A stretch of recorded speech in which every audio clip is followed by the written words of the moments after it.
Welcome to Between the Covers, the show for readers and writers and lovers of books.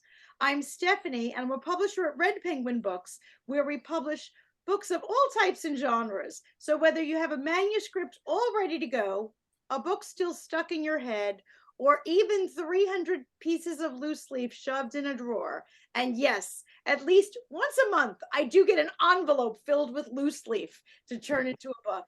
Just visit us at redpenguinbooks.com and unleash your inner author. I am beyond excited today to be joined by some authors who have absolutely unleashed themselves. The authors today are all part of LaunchPad, the countdown to publishing your book. And this is a book that was published to help you get your book published. It contains the insights and tips and all sorts of things from published authors, quite honestly, from around the world. And you're just going to love meeting them and hearing about their author journey. Our first author we're going to meet today is Bette Lee Crosby. She's the author of Beyond Betrayal and so many other fabulous books. Bette is a USA Today best-selling author of 24 novels, and she's the recipient of numerous literary awards. Often hailed as a master storyteller, her novel Baby Girl was named Best Chick Lit of 2016 by Huffington Post, and her 2019 release, Emily Gone, won the International Book Award for Women's Fiction. Her most recent release is The Fault Between Us, a historical novel based on a true story. Bette Lee is a lover of dogs and all things Southern. She laughingly admits to being a night owl whose guilty pleasure is late night chats with fans and friends on social media. I'm beyond excited to introduce you to Bette Lee Crosby. Thank you so much for joining me. Thrilled to have you. And Bette Lee, thrilled to have you, not just on this show, but having you in LaunchPad. The countdown to publishing your book is huge because you've published 24 now? Yeah. I'll tell you, I love writing, and I was very honored to be asked to submit a chapter in this. And when I first started out, as I mentioned, when I first started out, I was very fortunate to meet with some authors who knew way more than I did, and they so graciously shared their knowledge. And I thought to myself at that time, should I ever get to the point where someone wants my knowledge, I will be glad to share it. And so I was super honored to be part of this project. And I found it really a fun project and just great authors to work with and a great team. Well, I was honored when I heard your name come across. You should have heard the hoots and hollers because I got an email saying that Bette Lee Crosby was going to be in our book. And I was like, yes, that just upped our game. So I was equally thrilled. I'm thrilled to have you. 24 books all these years. What happened first? I mean, were you 5 years old and you were writing stories? How did this all start? No, actually, I wrote for most of my career. Not wrote for most of my career. I started out as an artist, and I went into marketing, and I ended up writing. And I never really studied writing, but I wrote for business all my career, and I'd write things about the new coding system and the proper way to bag groceries and what else, but just everything and anything, because I was with a packaging company. So I wrote a lot of things like that. Then I went into an advertising field, and it just continued to grow. And I found that in time I did more. I really didn't work on the drawing board at all anymore, and I did more writing. So when we got to the point where I said, gee, I'm not challenged by this anymore, and I do love to read. So I said, I think I'm going to try my hand at fiction, because it was a love of mine since I was a child to read. But and the switch was amazing, because when you're writing for business, or as you know, when you're writing a technical book like publishing, book, yes. The road to publishing, you're writing the how, what, why, where, when. your objective is to get to the goal, to tell the reader what they want to know. So what happens is they want to know, they want to get to the bottom, they want to get to the destination of knowing what they want to know.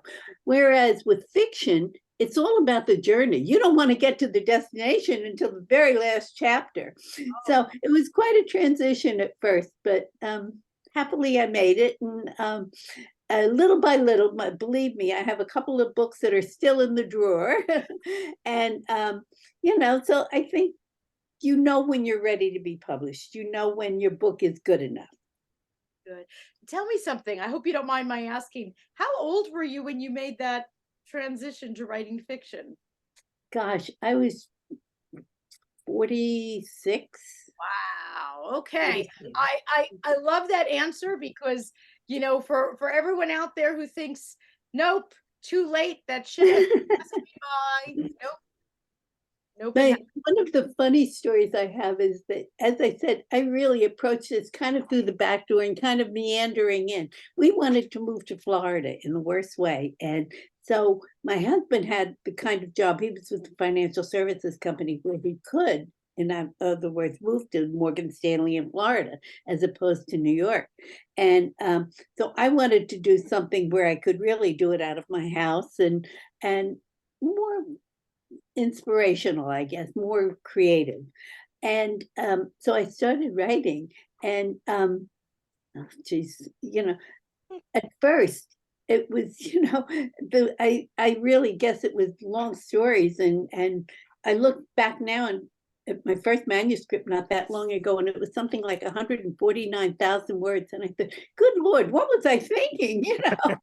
Now my average story is about 80,000 or so. But you have all those books that are not published, and when you get to the point where you're ready to publish a book. And when you are, there's a lot of different roads that you can take. And I think it's helpful for people to know that. And that's why I wanted to share that kind of information in the road to, launching and publishing your book. And which is why we decided that the book would open with yours, because it really lay out the fact that there are many routes. I love what you just said about having books in a drawer that are not, you know that those are not ready for publication, and other ones are. Just a statement like that is incredibly freeing and empowering for people to hear. On the one hand, it's a little frustrating to write 100,000 words and realize it's not fit for publication. I don't at the time think I realized that I was writing that many words. I think it just poured out. And I look at it now and I think, whatever was I thinking? I mean, that many words is like, that's a lot of words. I can't imagine. The first time I hit the USA Today bestseller list, as I said, all of this sort of came as a surprise to me. When I tell you this business is a earn while you learn program, it's just the whole business is. And the first time I hit the USA Today bestseller list, I had a book on sale, and I'd had a book by Bette and everything, and I was on Facebook. And one of my friends said to me, Betty, congratulations, you hit the USA Today bestseller list. I said, yeah, when pigs fly. She said, no, you really did. But, it was that far from expecting it. So, I think you have to go into this business because you love it, because you really, I always call myself a storyteller even more than a writer, because, you have to love it to be in it. Yes, no, you're absolutely right. And you have to grow a thick skin. There's that. Very. I can't tell you how many I could paper the room with the rejection letters from when I got started. So important. I'm so glad that you're sitting here as a successful author, telling all of our viewers, many of whom, statistics say that 90% of the population wants to write a book. So that means to me that most of our viewers want to be you. Quite frankly, they want to be you. And you're telling them my walls can be papered with rejections, and that you have not just one, not two, but multiple manuscripts that are not cutting it. And that's so wonderful for an aspiring writer to hear that from an accomplished writer. That's amazing. And you just stay with it, I think, as I said, you have to do it because you love it. Don't go into it thinking that your first book is going to make a fortune. If it does, God bless you. Just get down on your knees and thank the Lord if your first book makes $1 million. But that's not the norm. The norm is that you grow your audience. One thing I can say I think is super important to people is that you have to start building your platform when you write your first word, when you write your first paragraph for your book, you have to start building your platform. And when I would write away to agents and everything and send them my manuscript, and they'd say, it's a very good book and we really like it, but you have no platform. And I'm thinking, what's a platform? I had no idea what a platform even was. And then, come to realize it's the following that you have. It's the people that are going to run out and buy that book when it is published. So I think if I had to say one word of advice to the person who's just starting out, it would be start right now and build your platform. Talk about the things you like, the things that are of interest to you, and keep your social media voice in tune with the type of books you want to write. Don't go on social media and post a death mask and then write a cozy. It just doesn't work. You got to, be what your books are. No, that makes perfect sense, because if you're building up an audience, they have to be kind of in that same theme that your books are going to be, or else you're building the wrong audience. Yes, exactly. I love that one of your statements in your bio says that your guilty pleasure is late night chats with fans and friends on social media. How late are we talking here? Oh, I'm a night owl. One of the posts that I did that was probably got a zillion responses it was one night when we'd been out to dinner with friends and everything, and it probably was about 12 o'clock at night. And I put on Facebook that everything's funnier after 2 glasses of wine. And everybody answered that. I mean, so. That's the truth. Ain't that the truth? Well, tell me, what is next for you? I mean, 24 books. What could possibly be? Is there anything you haven't done? I don't know. I think, I'm happy with every time I go through another phase in my life, I say, oh, this is the best. This is the best. And there has never been a phase of my life that I felt was a waste or unimportant or not fun. If it's not fun, move on. I get that. What are you working on right now? You working on a book right now? What's going to be next to come out? I have one that's just coming out June 20th. It's Beyond Betrayal. And this is a little different than some of the earlier books that I wrote, which dealt with a more positive aspect of life. This one deals with some problems that people are facing today, very real problems.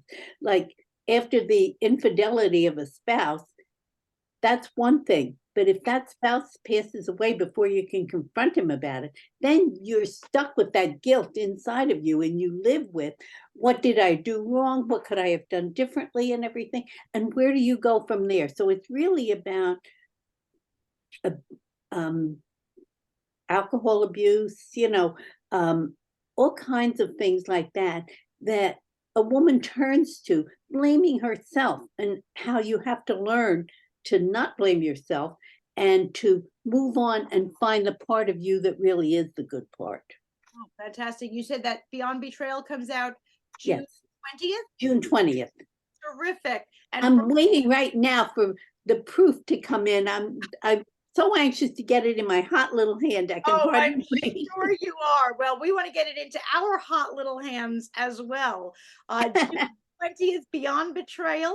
And you'll definitely want to go over to BetteLeeCrosby.com, find her on social media. If you're also a night owl, I hear she answers you late at night. I do.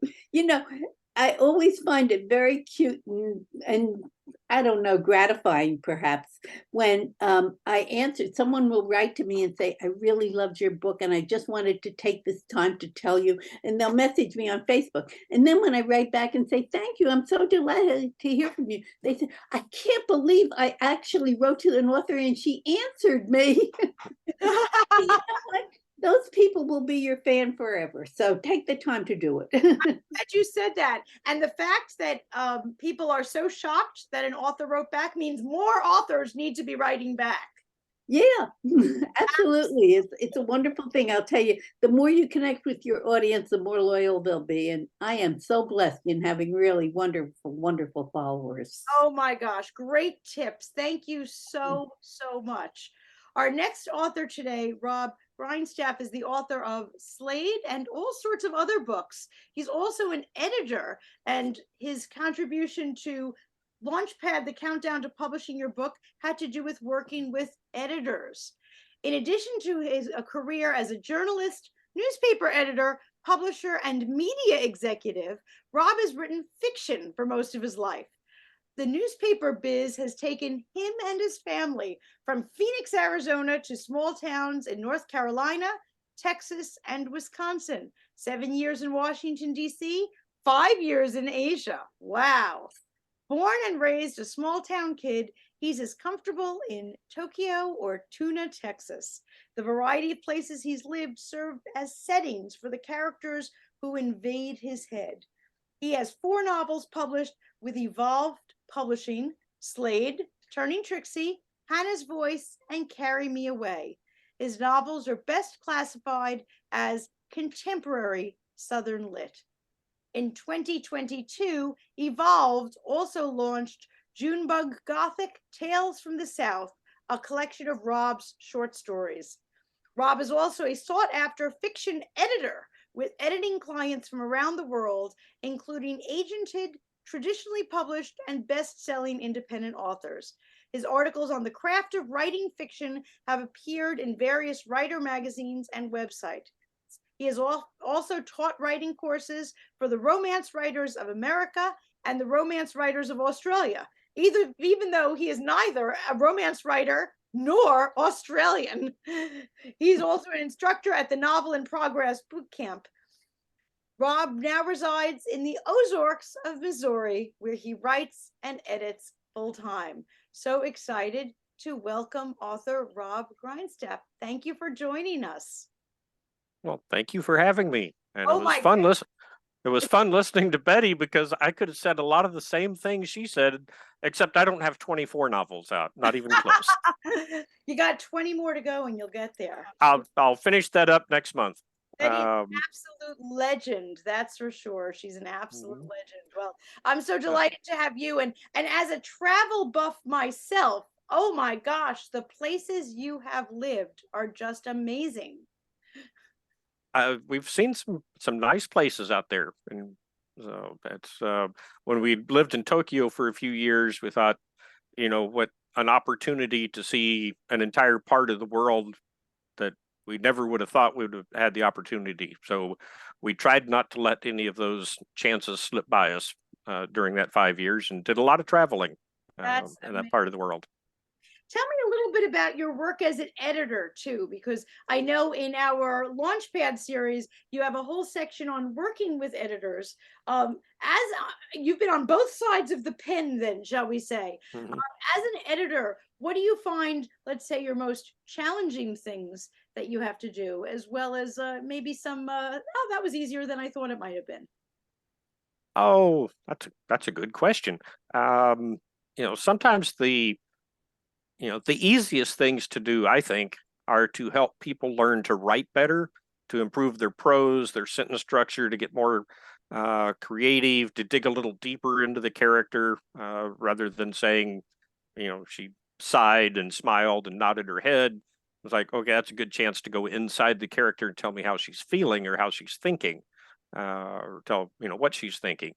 Plot questions, I think, are sometimes more difficult to deal with. I mean, some are obvious. It's like, okay, you had a subplot here and then it just fell off the table and you forgot about it. We need to go back and, pull that one back in and complete it. But when something's just not working, but it's hard to put your finger on what. And it's, as the editor, it's not my story. I can say this isn't working for me. Here's some suggestions, but you've got to figure this out on your own. I'm here to help you, but I can't write it for you because it's your story, not mine. I'm just there to help you make it as good as you can. Now, Robb, since you do get to be on both sides of that pen, work as an editor for other fiction writers, but you're a fiction writer. Do you have an editor? Oh, yes, absolutely. I can't edit I my was own gonna work. hit the same question. Yeah. I knew the answer, but I wanted him to say it because it's Yeah. so. How many people think, oh, I think my manuscript is clean. I don't need an editor. I'm loving hearing that an editor has an editor. Thank you. Yeah, absolutely. I've always found that, the little things, if there's a word missing or that type of thing, I know it's supposed to be there, so my brain sees it when I read it. Hand it off to an editor, and they'll spot it immediately. And even more, important, deeper stuff than that. In my head, I know what the character's thinking or what's happening around them. But did I convey that in the right words so the reader can see it and understand what's happening? And that's where I think an editor is even more important than catching a comma I missed, which I've been known to miss one or two of those now and then. Sure. But to tell me this isn't working or I don't understand what he's doing here.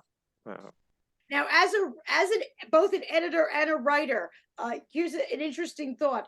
I'm sure as an editor, you've worked with writers that you wish were a little more amenable to suggestion, shall we say?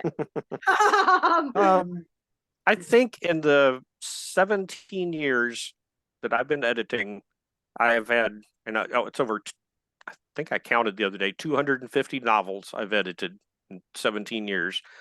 I think I've had one client who is just difficult to work with. And, what I like and how my clients respond positively to is it's always a conversation. It's not me telling them you're doing this wrong, do it my way. It's, let's see if we can make this stronger. Here's why I think it needs to be different. What do you think? Here's a couple of different suggestions. But if you have a better idea, go with it. We need to solve the problem. Let's talk about it. And that, 99.9% of the time, that gets a very favorable reaction from the writer. Like, oh yeah, I never thought about that. I didn't see that. I didn't notice that before.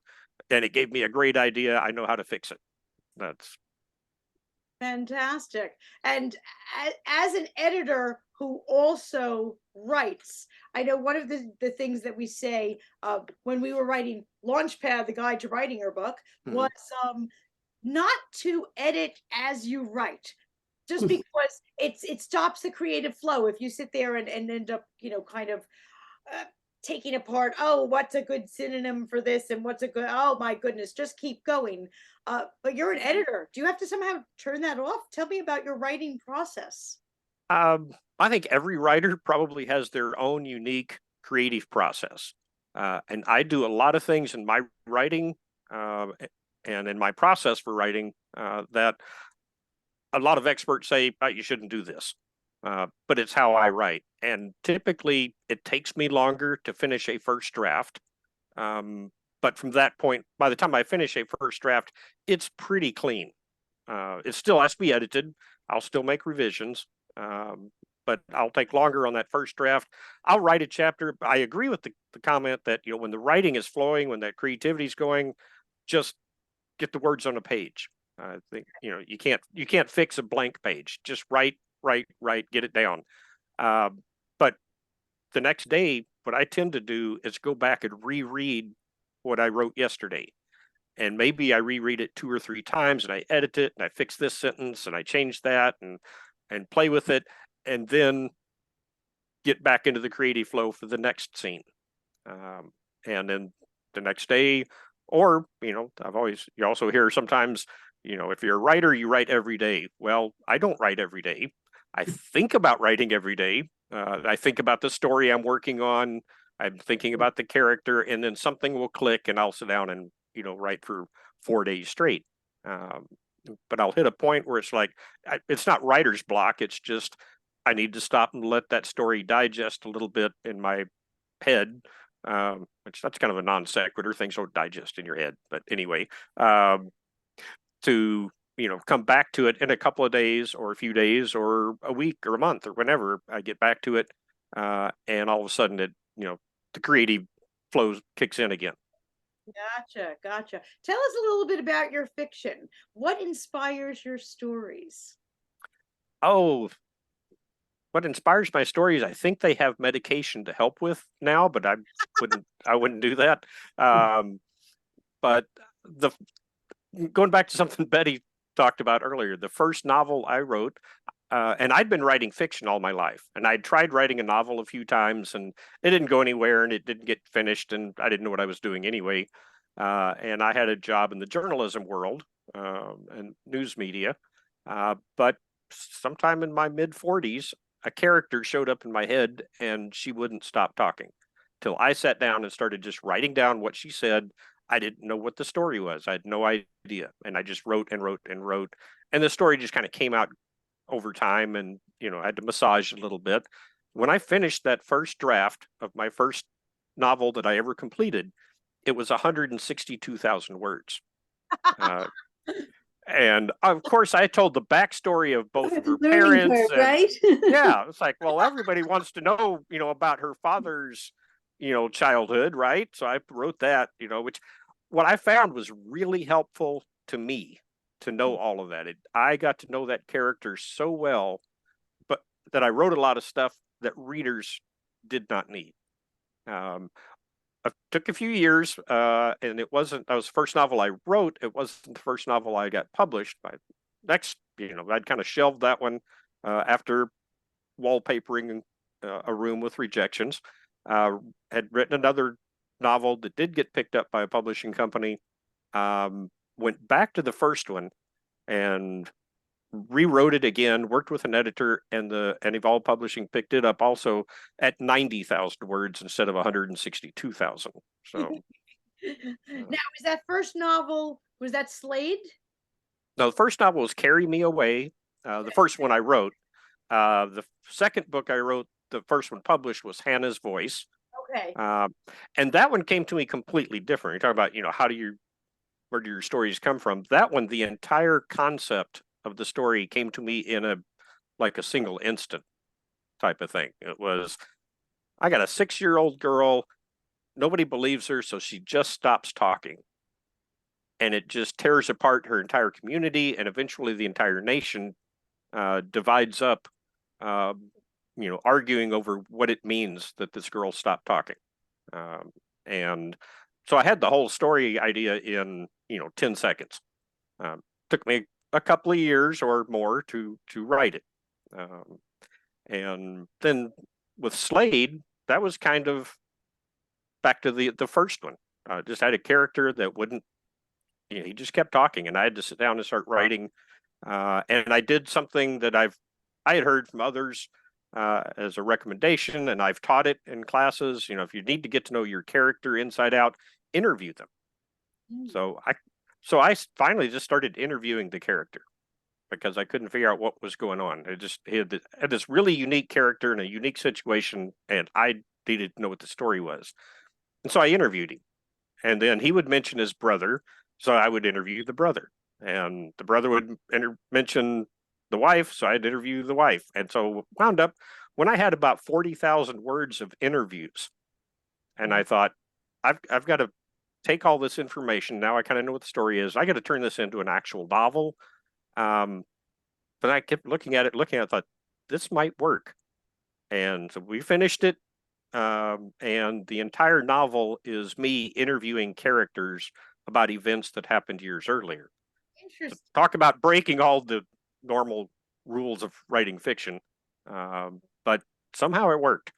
Hey, if it works, it works. Good. Yeah, it's different than anything else I'd ever written, and I don't plan on doing that one again. So what's next on your agenda? I'm working on one right now. And working title, which could obviously change, is For What It's Worth. And it's basically the story of two powerful men, two teenage boys, and a body that washes up on shore at the most inconvenient of times.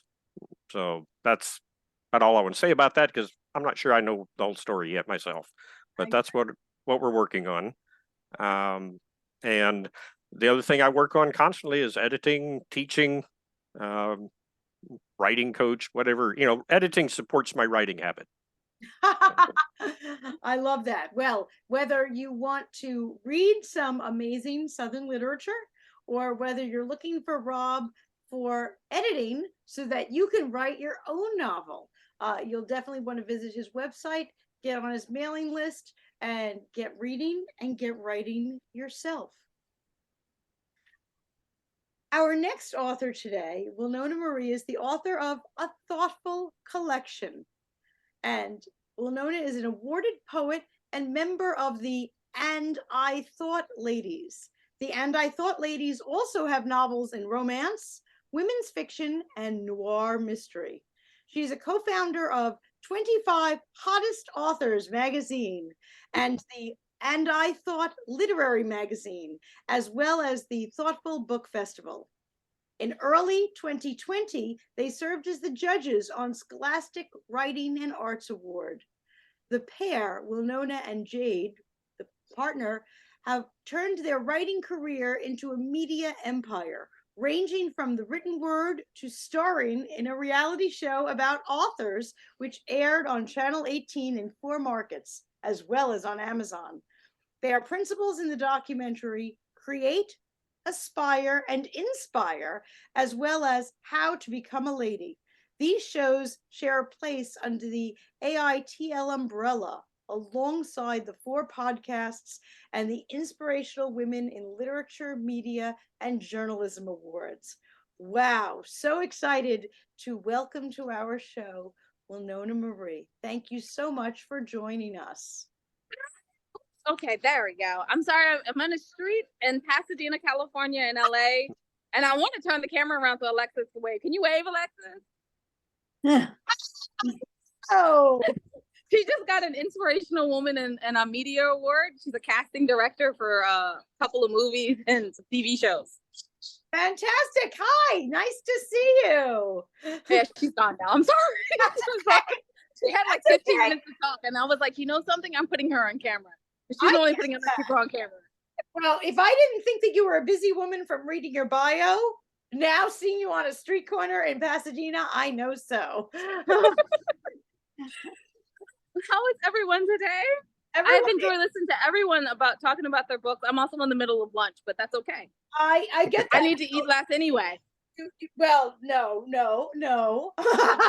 You need to eat enough to keep strong enough to keep going. And we are so excited that you are part of LaunchPad, the countdown to publishing your book. In here you're talking about self-publishing, but you also have articles and other books coming out about events and marketing. And you are like a media empire, all right there with a bow in your hair. Oh my gosh, I feel like that's what I'm talking to today. Thank you so much. It was an absolute pleasure to write for LaunchPad, especially the self-publishing one. The events one was a bit out of my wheelhouse. I'm not a nonfiction writer. I write profile pieces because we own the 25 Hottest magazine, so you write about the people in there. But it was a little bit of a struggle to write about events and stuff. But the self-publishing one has been an absolute pleasure. I loved that. Meeting everyone is a pleasure. Yeah, no, it was super interesting to go into. You titled it "The Mystery of Self-Publishing," and it was really like a dive into your mind, which is really kind of cool. I love the way you framed it, not as a how-to, more as an introspective. I felt like we were journeying along with you, which was very, very cool. Well, tell us a little bit more about And We Thought Ladies and everything else. I mean, the whole empire. In your own words, without me going, oh my gosh, listen to this. I honestly don't feel like, I think yesterday was the first day I went, oh, maybe this is an empire, because it takes a lot of time.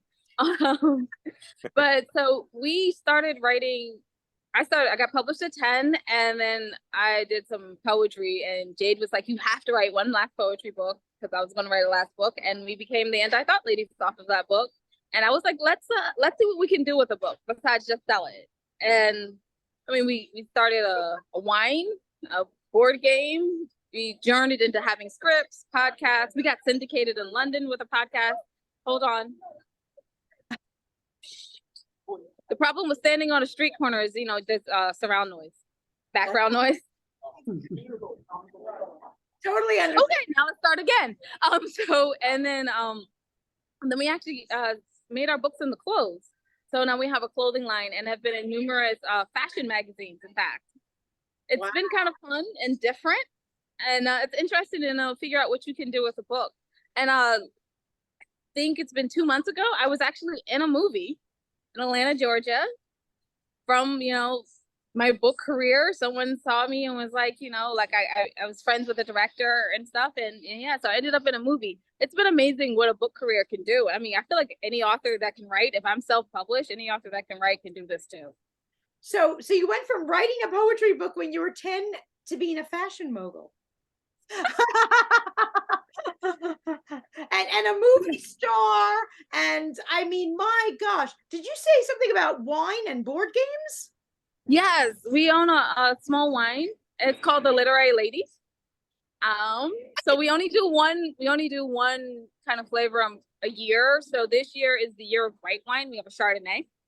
Last year was red wine with a Malbec, and the year before that was a rosé. So that's the only thing you can get Literary Ladies as this year. Chardonnay, sorry.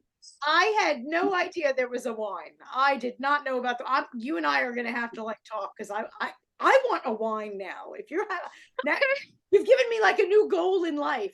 And tell me about this board game. I did not know about the board game either. So I wrote a book. I was writing a book, and the characters for another story wouldn't get out of my head. So I wrote a script, because, 60 pages for a script, 60, 90 pages, 120 if you're doing a full movie. And so I was like, all right, I can do this. And then one of our friends was like, let's turn it into a table read. And from the table read, it became thing. The actors actually made it, like they asked for more episodes. And then I was sitting here and I was talking to actual talent managers in Hollywood and London and Atlanta, Georgia. And they were like, all of our talent think that they can do our jobs. And I was like, wouldn't it be cool if there was a board game where you could become the talent manager? And so now we have a board game called Managers. Where do we get this game? Unfortunately, it does not have large distribution. You have to know us to have the game. And I think I've only sold 3 to people, because I'm like, I love the game, but it's like $78 a game to make. So I don't sell them often. I get that, especially $8. It's like, if you want to sell it at a markup, you're looking at at least 98. No one's paying $100 for a game they never heard of, but it's a lot of fun to play. But it's a lot of fun to play. You could be sitting there at your own staff meetings playing the games. Tell me something. If we all go to andwethought.com, is that the right web address that we can find the wine, the games, all that is you? Yes, if you go to andwethought.com, you can find everything that we're up to. If you want to look at a prettier website, I suggest andithoughladies.com. You're not going to find much there, just a little brief thing about who we are, and it'll take you right back to andwethought.com. But pretty is nice. Pretty is nice. And finding this media empire is quite a thing. So tell me something, because it sounds like you've done it all. I mean, well, I don't know. You don't have a cheese named after you yet, do you? No, but I'm going to start working on that now that you mentioned it. I was just asking myself, what will be the next thing? That's what I'm asking. What's the next big thing? I mean, you've named off a million things. A theme park? A theme park. I can't manage that one, but I have been thinking about it for years. I in my head, I have planned out a writer's theme park. Have you really? But yeah. So I'm thinking about, literally my next thing is I'm thinking about doing a reality show for writers as an audio version. And Stephanie, I'll be talking to you about that. Oh, I'm in. Just tell me where to sign. I'm loving this. A reality show. I love all these, every one of them. That's why I said, now I want that. Now I want the theme park too. I mean, this is all great. I mean, the 3 of you, such an inspiration in such different ways. I hope that we're all rubbing off on each other. I think that Betty Lee wants in on some of this too. She's sitting there writing all these books, and now she's saying, I need a wine. You should have, I heard 24 books, I was like, well, look at that flavor profile for wine. Yeah. I was actually thinking more beer, because I was like, there's more beer than there is wine. Well, I mean, that's true. That's true. But let's all brainstorm for a moment. I asked all of you what's next on your agenda, and I kind of meant what book are you releasing next? Oh, but I'm so sorry. Can I say what book I'm releasing next? That's okay. Do you have a book coming out soon? Yes, we wrote on our book is coming out in July. It's a murder mystery written in poetic verse. Someone said, you can't write murder mystery in poetry. And so I was like, challenge accepted. Let's do this thing. It took us 8 months, so it was a little longer than most of our books, but it's done and it comes out in July. Oh my gosh, I had no idea. I had no idea you're not supposed to ask people questions that you don't know the answer to. I did not know that, and now I'm super excited about it. What is it called? And I Thought I Knew You. So we're staying with the And I Thought brand. Oh, I like that. And I Thought I Knew You. Okay, so you've got And I Thought I Knew You coming out, and Betty Lee's got a book coming out. Beyond Betrayal is coming out June 20th. Robb has got, he's got all of his clients that he's got to fix all their books too and take some time out. But besides books, now that Wilnona got us thinking about other projects, what's on the wish list? We talked about a theme park, we a cheese. Robb, I saw your eyes light up with the cheese too. So do you have like a dream product or thing that you'd like to do next? Spin this other thing even bigger? What are you thinking, Robb? No, I was just thinking back to the 9 years I lived in Wisconsin, and thought what great cheeses they have there. So I just, so yeah. That's true. If you and I thought some cheese, you just let me know. I'll be your taste tester. Oh, we're gonna have cheese. I'm not ready for the Wisconsin palate, because I'm telling you, Wisconsin, that's some serious cheese. That is, when I go to Wisconsin, I'm just like, order cheese. I don't care if this is from a fast food restaurant. I'll take it. But this is good. It is good. Wait, you live in Wisconsin, Culver?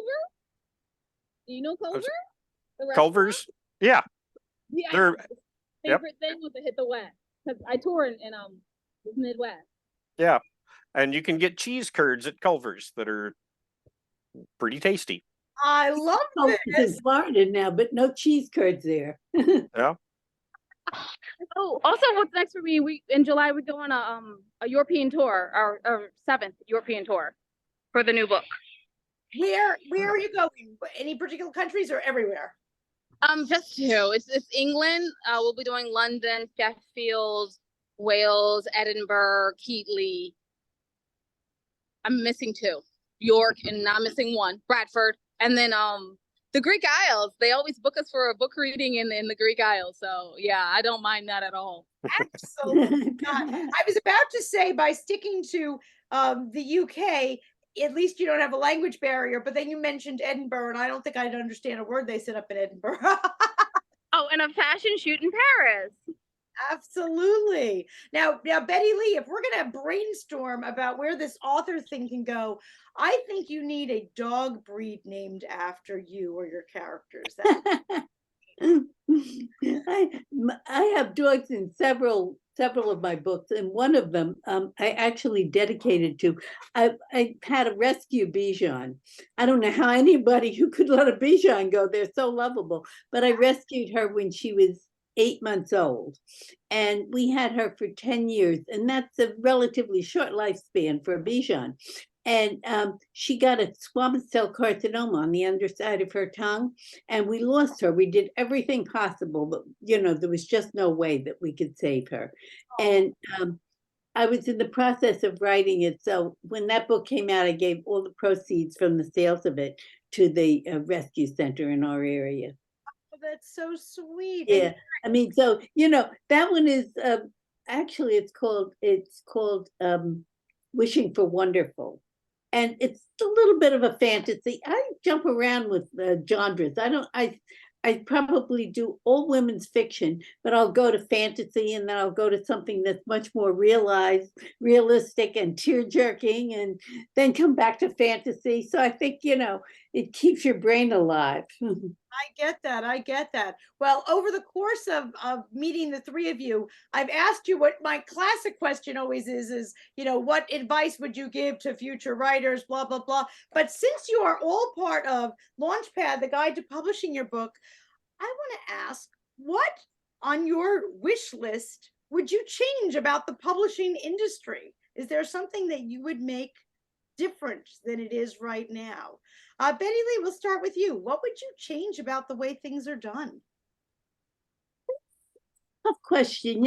If I had to change something, I would say that in the self-publishing market, I would love to see a little more of a qualifier before the book actually goes to print. In other words, at one time, self-publishing had a really bad reputation. I mean, people said, oh, self-published poo-poo, and that's not really true, because there are really fantastic books in self-published that have been self-published.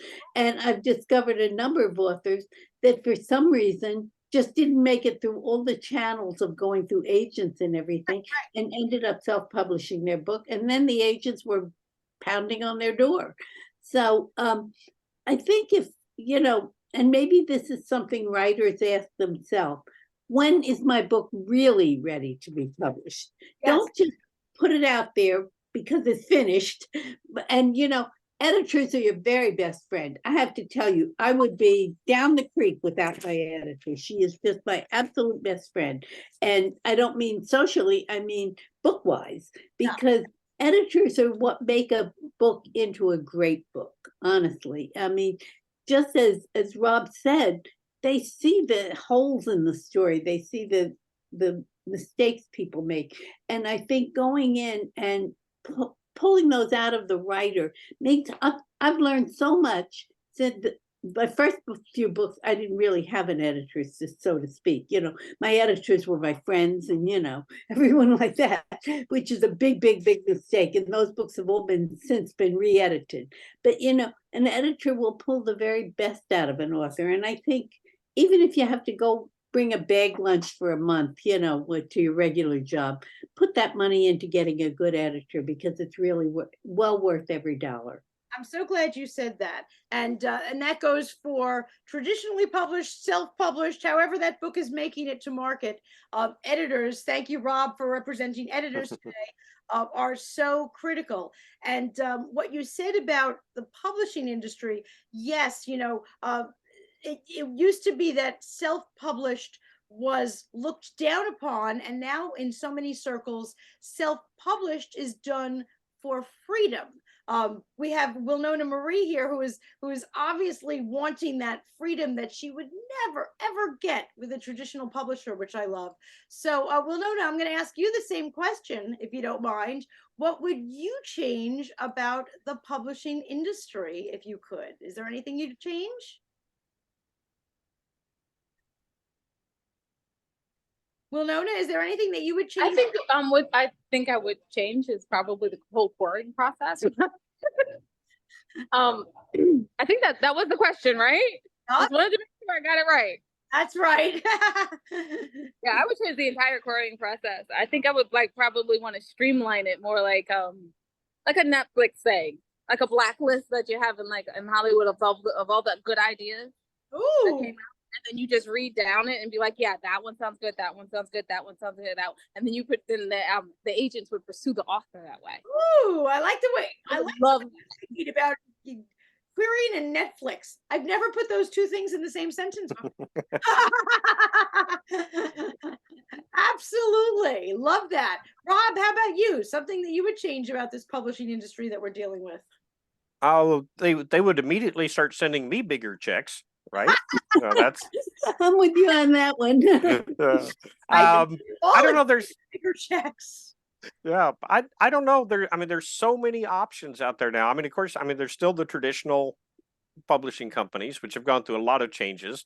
I think, one of the things I would like to see changed in that part of the industry is going back to deeper editing and working with authors long term.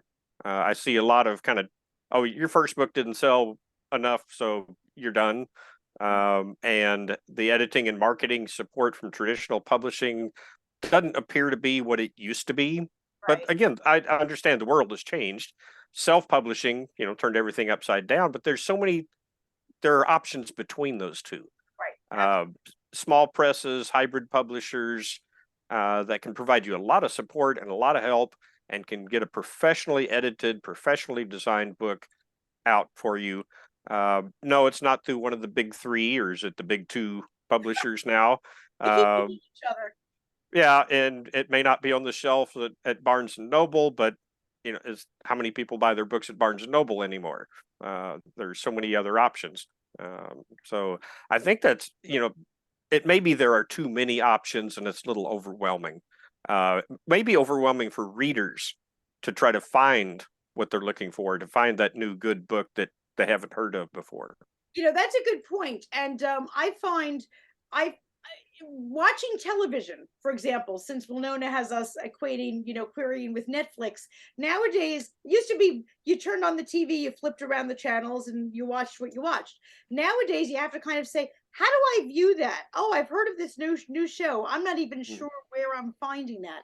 And I think the same thing goes for books. They're available in so many different ways and places.